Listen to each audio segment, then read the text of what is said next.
Hello, this is Yayoi Komiyama from Brain to Belly, and welcome to the Spanglish World Networks on Zingo TV, channel 250 and 251. Please remember to download both the Zingo TV app on your respective app stores on iOS and Android devices. While you download, make sure to leave a comment. The app is free. Zingo TV is also available on Google Chromecast, Amazon Fire, Fire TV sticks, Roku, and Roku sticks, also on our smart TVs 2016 and forward. That was a bad accent, sorry. Okay, so hello everyone. And today I want to welcome a special guest, a good friend, and a fellow New Yorker, Aaron Lloyd. So, Aaron, welcome. He is Thank an actor, a speaker, and also a neuroencoding specialist, just like me. And I've been wanting to have him on this show for a while. So, Aaron, hello, and say hi to everyone for me. Hello. Thank you so much, Yayoi, for having me on your fantastic show. Your audience is so super blessed to have you as a host. Aw, thank you. So, Aaron, I know that. Tell us a little bit about acting and how you got into neuroencoding. I'm curious to find out. I was just talking about somebody about this yesterday on set. Somebody asked. My name's Aaron. I grew up in Bridgeport, Connecticut, which is an inner city in Connecticut, which is kind of ironic. Usually in the States, Connecticut has this idea of being this kind of wealthy area, and it is, just not in the area that I came from. An inner city, for those that aren't familiar, is kind of like the best thing I can equate it to is just low, like bad things around, and really kind of rock bottom kind of circumstances. And my blessing in that is that I've always kind of had a desire to better myself and get better. And I had a music teacher named Miss Patterson. I initially wanted to be a musician because my grandmother loved music and Louis Armstrong and all these people. And I found my way with the music teacher casting me in a play. And this was just fun. And it kept me occupied after school, something that kept me out of trouble. And I found a real talent for it. When it came to high school, I didn't want to stop doing it. Make a long story short, when it came to college, I didn't want to stop doing it. So I said, I'm going to audition for one school because I have a practical mind. The acting industry and entertainment in general is not like you go to doctor school and then you're a doctor. It's something that, is a little bit more risky. And I Yeah. understood the risks with that. And I had to follow my heart with that. And I said, I'm going to audition for one school. If I get in that school, then it's my path. I happen to get in. Shout out to UConn. Been doing it ever since. Now, after I graduated, the neuroencoding piece is I, based on where I've come from and my awareness of where I was, I only had awareness of where I was. And I'm somebody who has always wanted more. So shout out to the people that are around me that did the best they could with the resources that they knew how. I just wanted more. So my way of doing that was reading books, and a great book that a lot of us have read is Think and Grow Rich. So I started there, and then I got into Joseph McClendon's book, which I have. Next time I see him, I have to have him autograph it because when I was sleeping in the Bronx, I would read this book and it's highlighted in 3 different colors because I kept on reading it over and over, and it's like falling apart, right? But I still have it. So that became my foray. I went to a UPW and then saw Joseph, saw Tony there, and have been in personal development since. And in 2020, Joseph did a live webinar and offered, I think, what was the beginning of the Institute. And I Yeah. hopped in from there. Wow, wow. So for those of you that don't know what neuroencoding is, it's a school, it's an institute that Joseph McClendon created called the Neuroencoding Institute, and it is a method of coaching and personal development as well that helps you to become the best version of yourself, to default to your best version of yourself. And Aaron and I met there, and he's a fellow New Yorker, so of course we got to know each other, and we found out that we're only one station away from each other where Yeah. we live, which is the craziest thing. And yeah, and then, oh, this is even crazier. I want to tell everyone. I was on my way to work one morning, and I worked like it was on a weekend, and it was early, like Saturday morning. And I'm on the train, getting on, and I'm like, oh, there's a seat over there on the other side. So I get on the train and I go sit down. And I sit down and I look up, and there's Aaron sitting right across from me. And I'm like, what is going on? It was the Following you. craziest thing. Yeah. No, it's synchronicity. I was Yeah. like, yeah, because the odds of seeing someone in New York when you're thinking of that person never happens. So Yeah. it was like crazy. Yeah. But yeah, so sorry to veer off of that the topic of neuroencoding, but I see. Okay, so that's how you got in. So your book, your Joseph McClendon book that you had, is kind of like Joseph McClendon's Think and Grow Rich because he read that over and over and over again, and Yeah, his is tattered too. And so it's kind of like your his book is kind of like his Think and Grow Rich book. yeah. So And, wow, that's kind of like what are that's such synchronicity, right? Right there, just with the path that you and Joseph are having. Yeah. and just I Wow. think it also speaks to the power that each and every one of us have.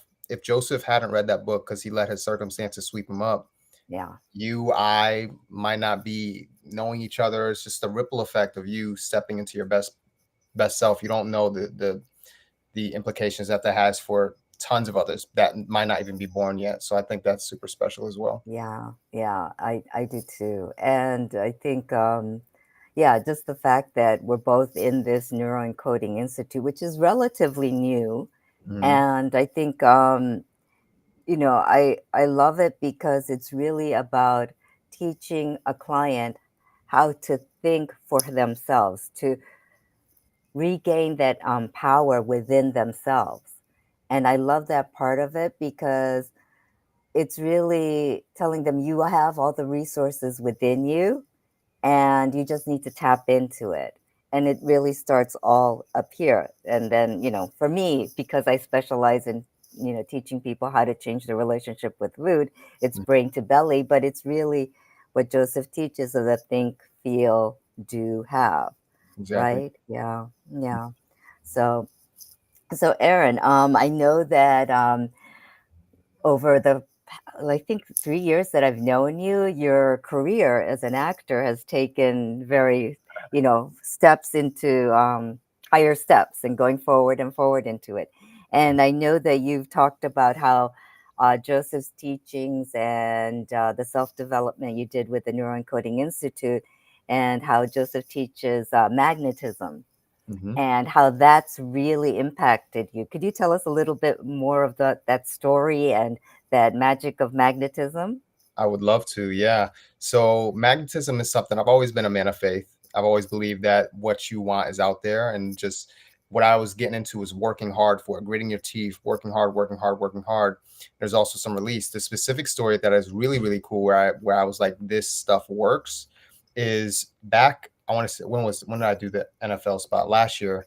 Yeah. So around May, I wanted a certain dollar amount within my career by a certain date.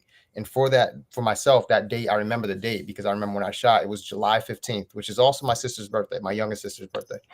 So I wanted a five-figure amount by July 15th. And I was doing the process, I was doing the process, I was doing the process, which is a process anybody can learn too. We all have that power within us. Yes. So I was doing the process, and around, I want to say July 10th, 11th, nothing was happening. And I was like, man, it just doesn't, I've been consistent. It doesn't seem like it's happening. And then the next day, like July 11th or 12th, I get a call from a cast director. Cast director says, "Hey, Aaron, I have this great role. I think you'd be great for it. It's, audition, get your tape in, and I think I can really do something for you." And in my heart, I was like, this is mine. I don't care who else is auditioning for it. This is what I've been seeking. This is what I know. I know it's mine. Hmm. So I auditioned from the place of like knowing it's mine, super comfortable, super loose. And then I got the call and I was on set that same week, which was actually also the same day that the SAG after strike started. Now, what I was doing was a commercial, so it didn't fall under the jurisdiction Oh, of like thank TV goodness. film and stuff like that. But I was on set, and that NFL Bud Light commercial paid me five figures almost to the day that I wanted it, which is cool, and tons of other synchronicities. I was also magnetizing you that day I saw you on. No, you're kidding. It's the magnetism, though. We find each other. I know it's true because it's like magnetism is just like, magnets. It's really magnets. We're all magnets we all as human beings, we have electricity running through us and we have our poles and we attract or we repel. And that's just like a magnet.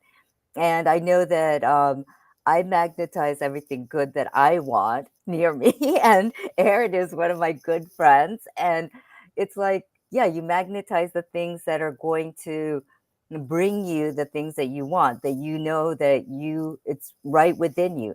And I think Joseph had once mentioned in one of his calls, he said, put your order into the universe and you'll get it. And it's really, I mean, it's Real. great. It sounds so simple and it sounds kind of like woohoo, but it's not. It's really science.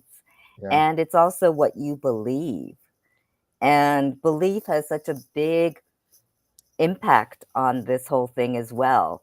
And like you said, you knew in your heart that this role was yours, right? That Yeah. commercial was yours.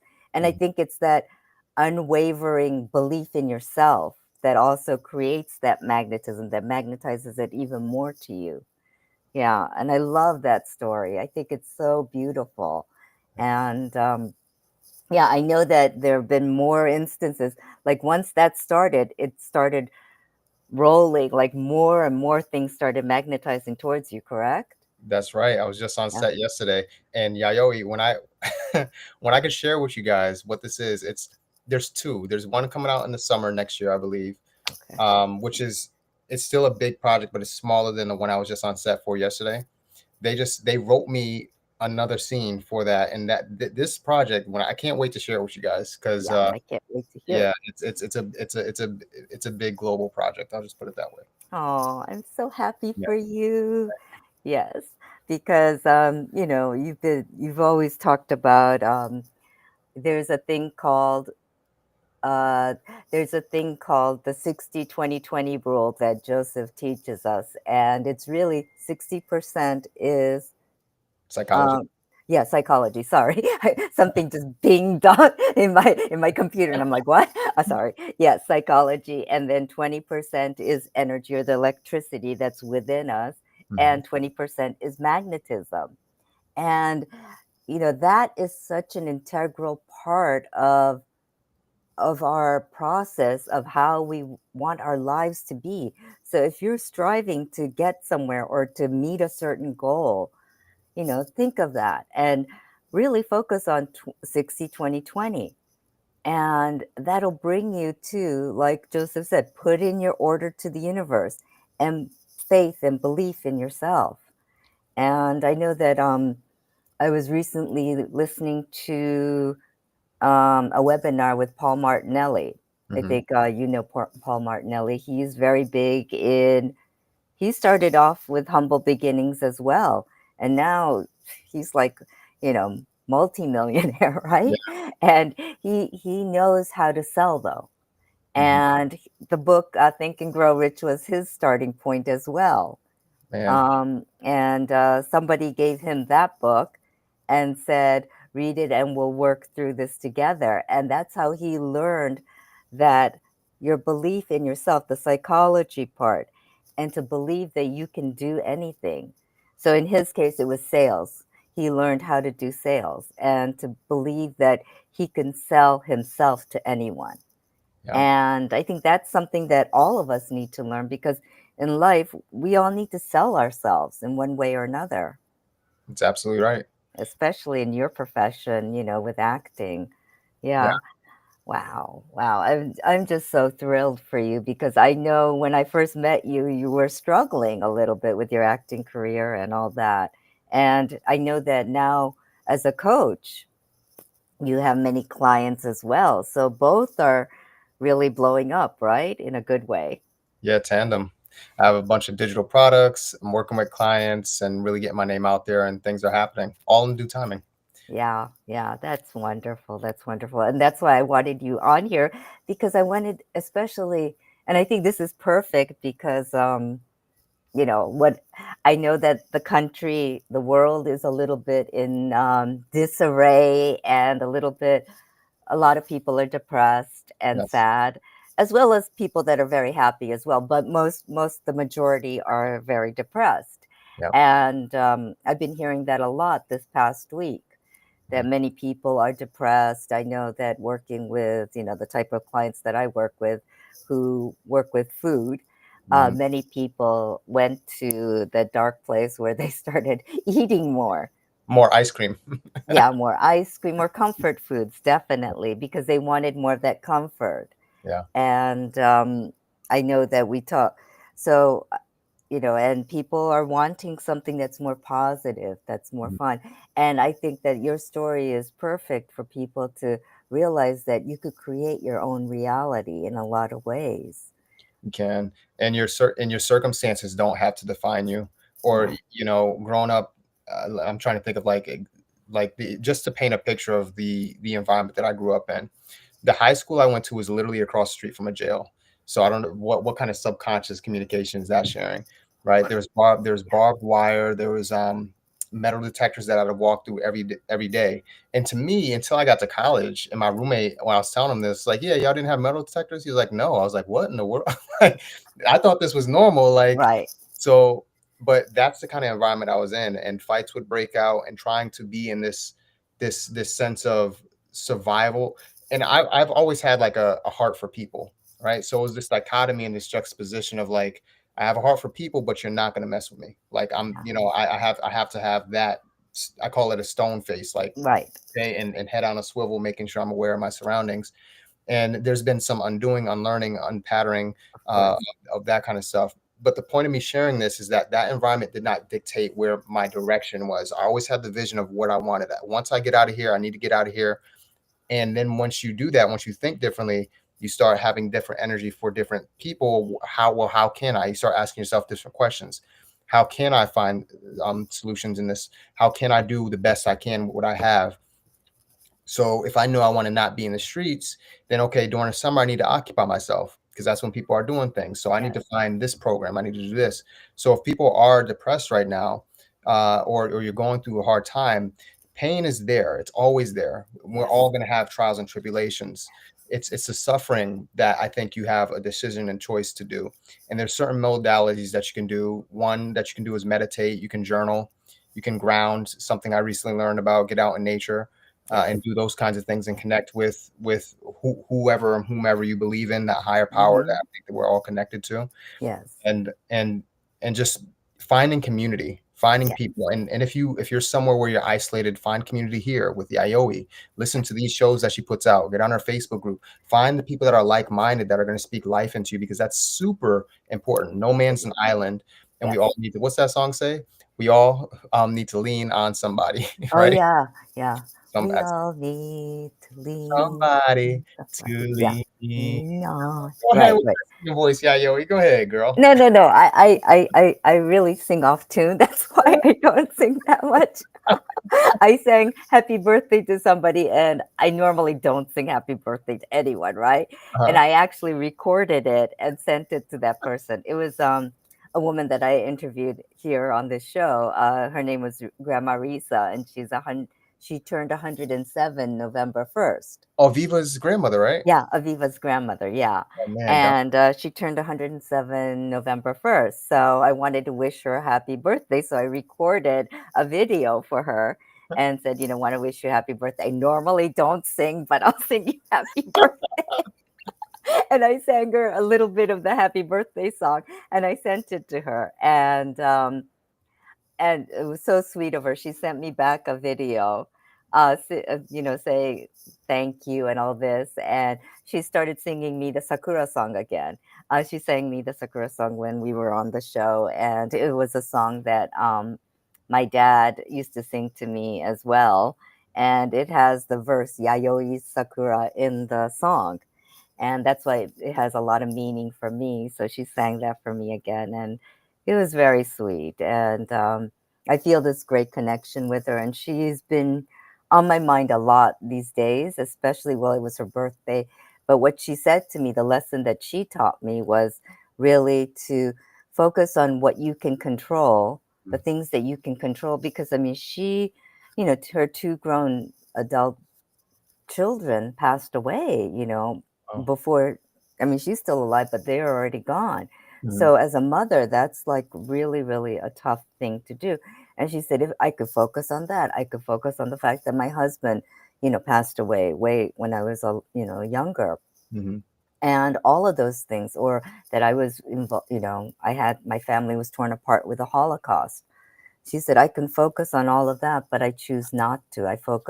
Try to focus on the good things that have happened to me and to count my blessings. And, hearing that, it just really changed the way that I always believed that, but it just made it stronger, my belief stronger when I heard it from her, Hmm.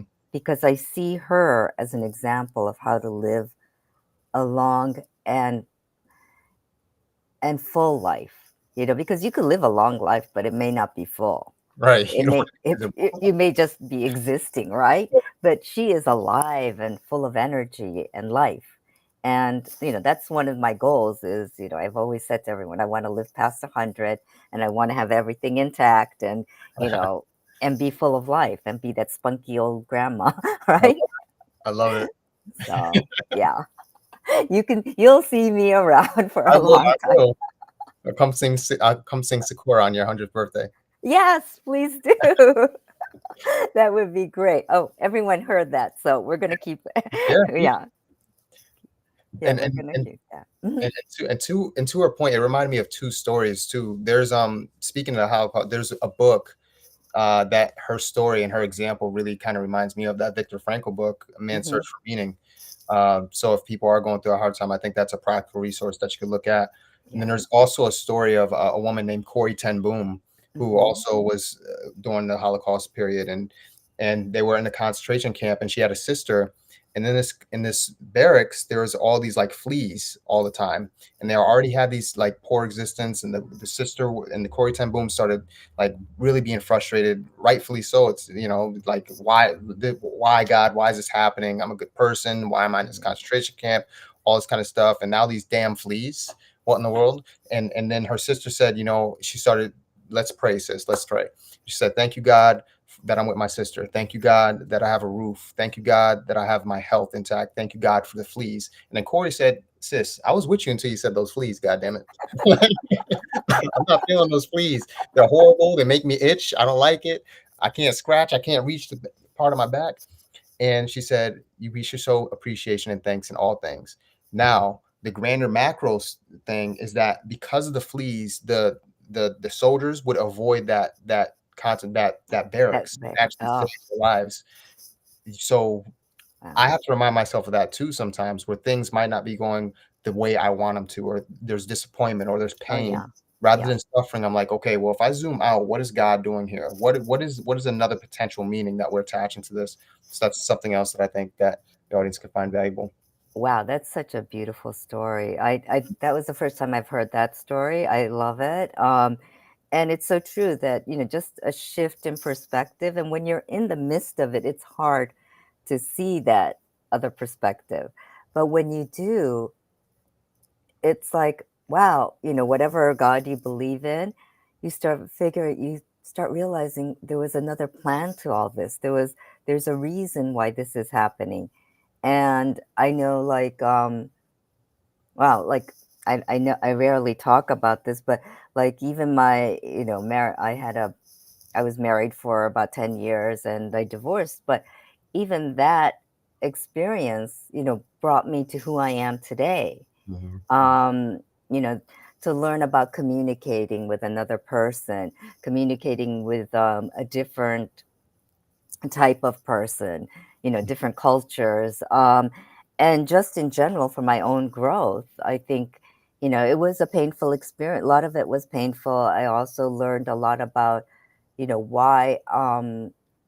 I learned a lot about myself because I used to have very low self-esteem. Yeah. And that's when I got into eating disorders and all that. And, I never felt that I was good enough or all of the, toxic 10, right? And, and, but now in retrospect, without that experience, I wouldn't be who I am with the compassion that I have for others Mm, and be able to speak my truth to other people. mm, Um, even the eating disorder, it was accumulation of a lot of things, and I think it just got, really um, got to a head when I was married and, going through the bad part of the relationship. mhm. And but without that, I wouldn't have the compassion that I have now for other people. Um, I wouldn't understand why I felt that I needed to play small and be who I wasn't, Yeah. to not shine. Yeah. so to speak. Yeah. Yeah. So, and it's really, gosh, it's interesting how we can look into ourselves and figure out, wow, we did this because we didn't want to do this or show this to another person. And I think it's really interesting the roles that we play, and because, like Shakespeare says, life is a stage, right? And Yep. we're just mere players in it. Hmm. And I always think, yeah, we're in the play of our lives, the show of our lives, and we take on many different roles. Yep. But we're allowed to create the role that we want, and we forget that. We don't have to play the role that society dictates to us. That's true. That's Yeah, facts. yeah, That is super facts. And it takes courage and to be able to do that, to be able to break out of that mold. yeah, And I think and when you become an example, like you said, from that compassion, from that place, I think you strengthen and empower other people as well, that what the possibilities are. It's just like what Joseph says, it's self to self for progress and self to yep, others for possibilities. So yeah, from your example, from my example, from other neuroencoded examples, from Paul Martinelli, from Joseph, we see what's possible. yeah. Even when you're at rock bottom, even when you go through whatever challenges you've gone through. And if and God willing, if you do want to love, if you do want to marry again, when you do, hopefully it's a true love, and Oh, you become an yeah, example of what that is as well. You yeah. know, Definitely, definitely. And, I think it's just wonderful that we as human beings have the ability to shift that mindset, and we can attain whatever we want. We can grow as much as we want. And we forget that, because society, hammers things down into us, like, and Mhm. they try to stop us. And I think it's that fight that we all have, that heart. I Mhm. think that we want to get better. We want to, well, there's a part of me that always wants to say, I want to show them that I'm not like what they say that I am, right? There's a rebellious part of me that's always there. Yeah, But you know what? That's my fire. That's my right, fire. And, I want to say, hey, kiss my ass, right? right, Basically. Okay, sorry. But that's me. And say, see, I proved you wrong. right, And that's part of who I am. Like, I remember when I used to be a smoker, or I mean, like, a well, we really heavy smoker, yeah, you're for a smoking. long time. I used to smoke, at the worst, I used to smoke close to 2 packs a day. Sheesh. I Okay. know, I know, it was a chimney, right? Uh, and, I remember, yeah, it was like one after the other, but chain smoking. And, I remember a close friend at the time, she said to me, "I'll bet you can't stop smoking." Ooh, And yeah, that really pissed pissed me you off. off. Yeah, pissed me off. And I was like, okay, I'm going to show her. And I went cold turkey after Wow, that. wow, wow. Yeah. And it was because she had stopped, and she goes, well, I was able to stop. So, I'll bet you can't. And it was like that challenge that kind of Yeah, made me like, part of me was like, huh, I don't care. But then another part was like, I'm going to show her that I can do yeah. this. You got to send her a thank you card. Thank you for saving my health. That's true too. That's true. But yeah, she was quite a challenge, but she taught me many lessons Yeah. about myself. And you know how there are people in your life that come in Hmm. that challenge you in different ways, and you may not have had the best relationship, but you know, in retrospect, they were the people that shaped you. And that you needed at that time. Yeah, yeah, Yeah. yeah. Yeah. So I think all of us have people like that in our lives. And yeah, I mean, I know I have had, I don't know if you've had crazy bosses or Oh, people girl, that, girl, do you got time for a story? I could tell you a story yes, that please. pissed me off, that had me act out of character. So I'm not gonna give the name of the restaurant, even though I feel like I want to. This Don't. was this was I was working this when I was like really struggling, still living in the Bronx, sleeping on the floor. And it was around the holiday time, and I was working at this restaurant, and they for whatever reason they missed my payment, and I was trying to get home to see my mom. So that Friday, I think we're supposed to get paid weekly, Yeah, and I was already struggling, so I was really trying to do and sleeping on the floor. So I was trying to find a way to get the plane ticket to go see my mom for the right. house. So the first Friday came and he was like, "Oh, sorry, we couldn't get it to you." I was like, "Okay, well, shoot, that makes this upcoming week even stressful because how am I going to get to work? I got to pay the MTA, and it was that bad. Like Yeah. people like, you don't have $2 in your account now. It was it was bad, bro. It was, I know, believe me, I've been there. so it was like I got to jump some turnstiles. I got to figure it out to get to work, and then the next week, guess what? Still didn't get paid. So now I'm frustrated because now the holiday's like 2 weeks. And I'm like, I talked to this guy, I confront him, I'm like, hey man, what's going on? And then this is what pissed me off. He was like, I said, yeah, I'm trying to go home and see my mom. He was like, I guess you're gonna have to change your holiday plans. I was like, what? Now you about to see the hood in me come out a little bit because now you like I got it don't do that. So I let it go, did my woosah, right? Did my woosah, went home. But then the next week, he didn't pay me again. So now in the middle restaurant, I blow up. I'm like, I want my money now. I'm not leaving the restaurant. He's like, I'm calling. I was like, call cops, all this blah blah blah blah. So I've had all that to say. I've had poor bosses as well. I haven't dissected the lesson that he was teaching me, but That's a hard one, yeah, yes. but that's a story that I have. And I was fired like 2 weeks after that. But I got my money though. Good, good. So As long as you got your money. yeah, Well, I mean, hey, you worked those, those hours. So yeah, you should be paid for it. yeah, There's nothing illegal about that. That is a legal process that you should be paid. yeah, And the fact that if they don't pay you, that's on them. They're being illegal. They're breaking the law. yeah. That So restaurant, it doesn't exist anymore. So that says something good. about, yeah, it- Well, it's funny how, like you said, that restaurant doesn't exist anymore.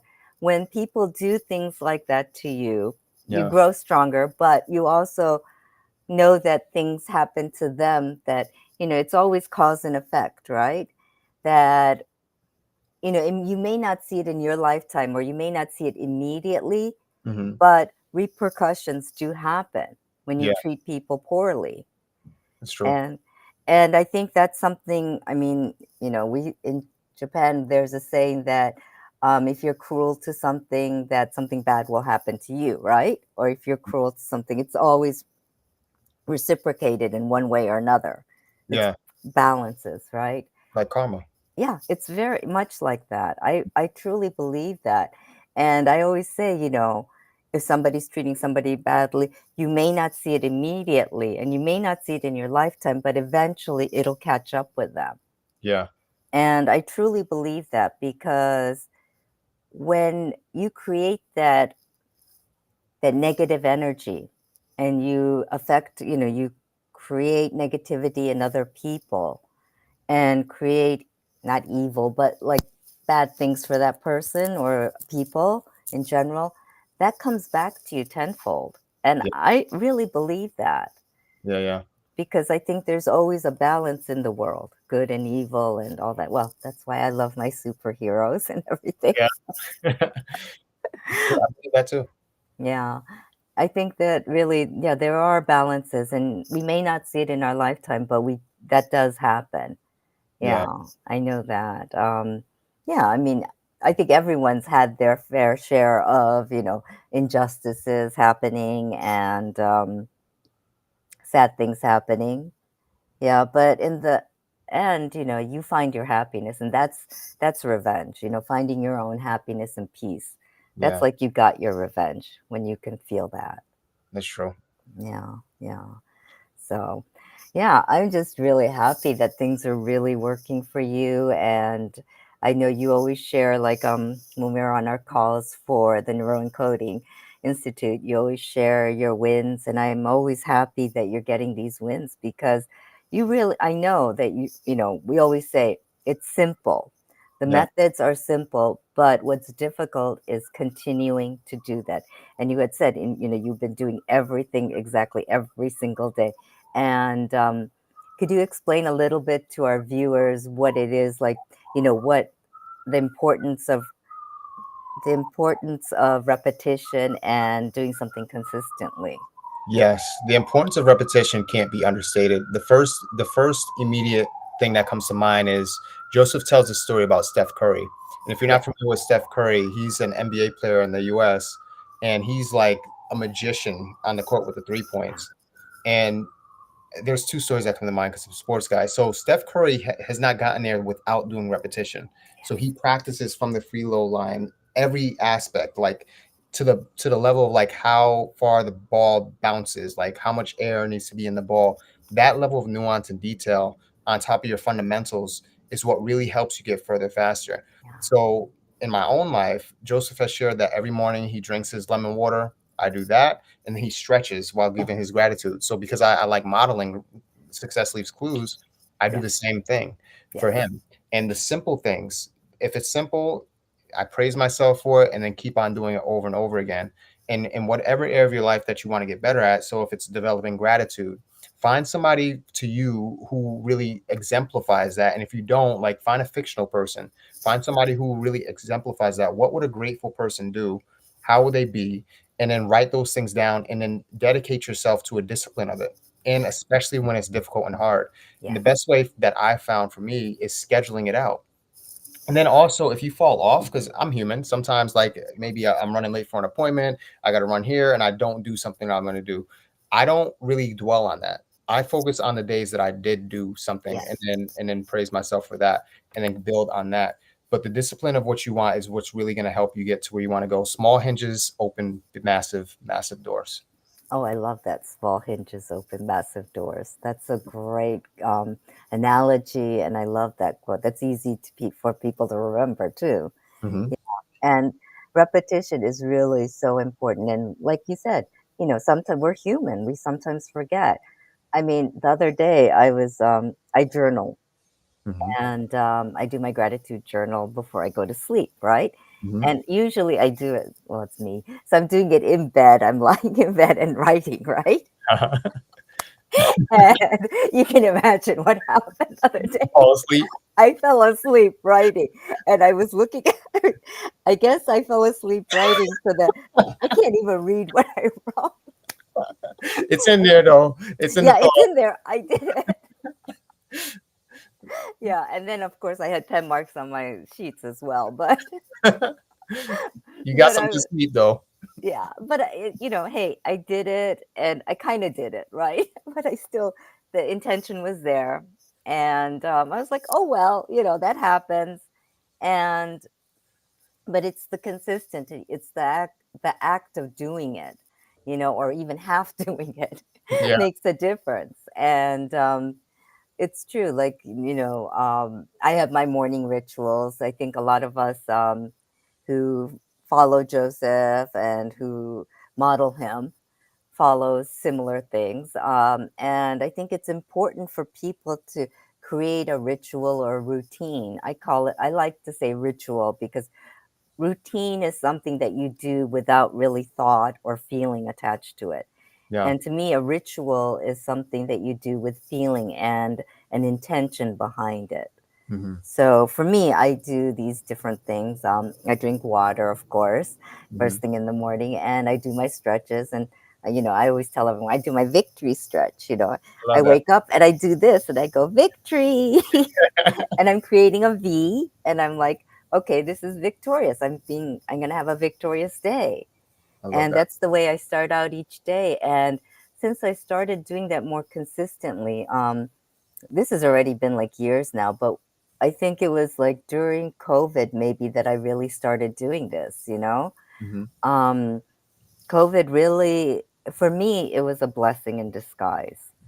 Mm-hmm. Um, it was, I think I was in corporate America. I was kind of like on that hamster wheel of corporate America, going into work, coming home, and just exhausted, not being able to do much at all. And it was a pause that made me think about my life and what I really wanted in my Mm-hmm. life. And I thought I was doing okay. I thought I had everything all set up, everything was fine. Emotionally, I was okay. And then COVID hit, and I didn't know what to do. And I remember I talked to my boss and I said, how are we going to get through this working from home and all this and that? And she had just moved out of New York to her hometown where her parents were. Mm-hmm. And she started working from home. So she had her home office and all this and that. And the advice she gave me was start creating a routine for yourself, Mm. a set routine every day. And that's going to help you through this whole process. And I was like, okay. So what I started doing was, before that, I had a dog walker come in to walk my dog and all this and that. And I was just going into work every day. So I started to create my routine or rituals around my dog's walk times. Mm. And that was helpful in setting up a routine and setting up more discipline for myself.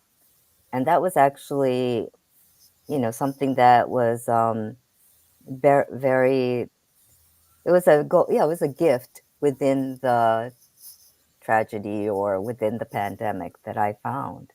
Yeah. And I think a lot of people, it was, I think, who was it? Tony had said this as well. And so had Joseph, that you can either, during the pandemic, you could either just wallow in what's going on, or Hmm. you can take steps to better yourself. Yeah. And I was very fortunate that I was able to had a boss that was really, really knowledgeable and compassionate Hmm. and knew what to say. And that was a good mentor for me. And also the fact that, I got to meet Tony. I was I was on his first virtual UPW. Nice. Yeah, yeah. And we got struck by lightning. Oh, That really? first one. Yeah, the first one that he had, it was he was in his studio in Florida, and the studio got hit by lightning. Wow. And we went out. I mean, and so it was only the local teams. We were all connected, but the studio wasn't connected to all of us. Wow. So we were out for, I don't know, maybe an hour or two until they could fix everything. Yeah. That But can I speak to that? I yes. think I because Tony's doing such an, especially when he was doing that during 2020 when people Oh, needed yeah. it. It's so funny how when you really want to help people, how those like other forces like, no, I don't want people getting help, but he still found a way. Yeah. That's my next question. The fact that Tony is who he is, I was going to say, how did he get through that? It came back up, I'm sure. Yeah. he, Yeah. He got his people working on it and it got back up, and we were able to complete the UPW. And it was wow. the first time that people were using, Zooms like, Mhm. now it's all common. Like you have these big studios with all these Zoom, what do you call, Like TV screens. screens, yeah, that created like a big screen Mhm. that's created by small screens that, is a Zoom room. But he's the one that created it with the work of the head person at Zoom. He Mhm. worked with the person at Zoom to create this massive studio with these walls of TV panels, right? Mhm. Flat screen TV panels that are connected to each Zoom link so that each person is shown in that. He was the one that created that with Dean Graziosi. I think Dean was the one that introduced Tony to, connecting online. And Tony, of course, being Tony, uh, you know, talked to the person at Zoom and they created the whole studio system like that. And And now it's like commonplace. yeah, shout out Yeah. to him. You see how when you don't let your circumstances define you, inspire others. Yeah. Tony's Yeah. an example, Oh uh, gosh, yes. great example of that. He really is Am I because glowing? I just looked at my screen.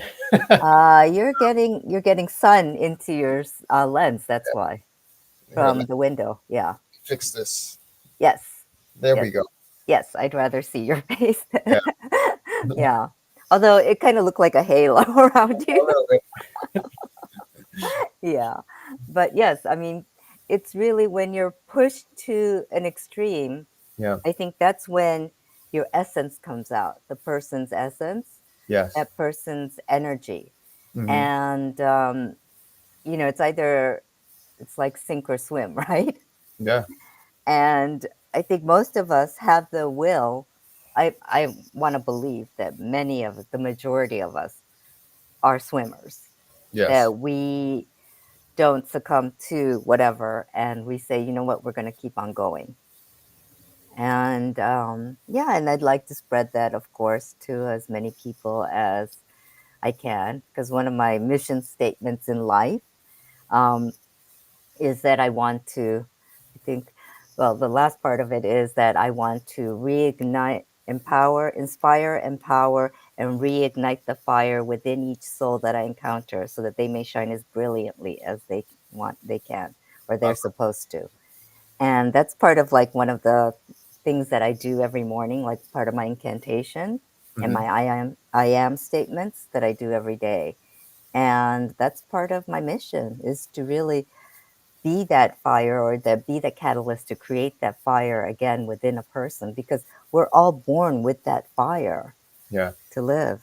And, we're all energy. So, of course, you should be reignited, you know, Yeah. and shine. And shine Yeah. brightly like a diamond, Yeah. like Rihanna would Yep. say. Yeah, yeah. And I love the fact that, I mean, you've, you've worked so hard, and everything that you've done is really coming to fruition right now. And I know you work hard, and I know you follow the 60-20-20 rule. And, like you said, you model Joseph, who is my model too, and my mentor. Um, and also like people like Grandma Risa, 107. They're all my mentors. And I think it's one of these things that we have to consciously make an effort to surround ourselves with these people. Yeah, Yeah. I would Yeah. agree. Yeah.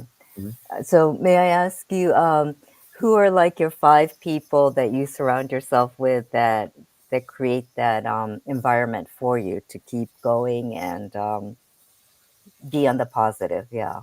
Yeah, I have tons. So Joseph's definitely one. I have another great couple.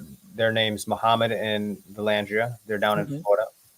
I talked to them. Anthony Potter, Jody, Brian, Sia. Books. Uh, Yeah. I listen to them as well. And then, yeah, I have tons. I learn. It depends on where I am. Like Hmm. acting, I have a great friend, Gaius. He's been a mentor and a brother and a friend to me. Oh, Um, so yeah, different areas for acting. It's Gaius. Life stuff. It's Joseph, Mo, V, Brian, Sia, Aunt Jody, and just tons. And then within even the institute, I learn and get inspired by what people are doing there as well. yeah. You That's know, true. you and Yes. Cindy, you have your TV show, and everybody's thriving, and it's like I think thank you for the compliment of I'm thriving. I think all of us are, and a rising ship raises all tides. So I think I'm excited for all of us. Yeah, thank you. Yeah. Yeah, so if our viewers want to get in touch with you, how should they find you? Maybe if they want to follow you in your acting career, how should they find you as well there, and your coaching career? Sure. So Arron Empowers, ARRON EMPOWERS is the Hmm. coaching front. For acting, you can follow me on Instagram, ARRONLLOYD. That's on Instagram. You can follow me on LinkedIn as well. I have a couple big projects coming out next year. So I'm excited to share that with you guys when I can. And if you want to work with me, just AarronEmpowers.com. Yes, thank you, Erin. And thank you for being here today. I'm just really grateful that we were able to find the time that worked for both of us Yeah. to be on this show. So thank you. And any words that you'd like to leave our viewers with? I always say, dare to make life your canvas and dare to make it beautiful. Live your life on purpose and continue to be led by love. Continue to be led by love in everything that you do, the best you can, and continue to work on your heart and your mind. Wow. Thank you, Yeah, Erin. Thank you for being here today. my pleasure. So, thank you. So, this show can also be heard on Spanglish World Network, Radio Network, I'm sorry, and it could be check out spanglishworld.ca for all the news and programming. Spanglish World. Watch it, hear it, read it, download it, and live it. So, thank you.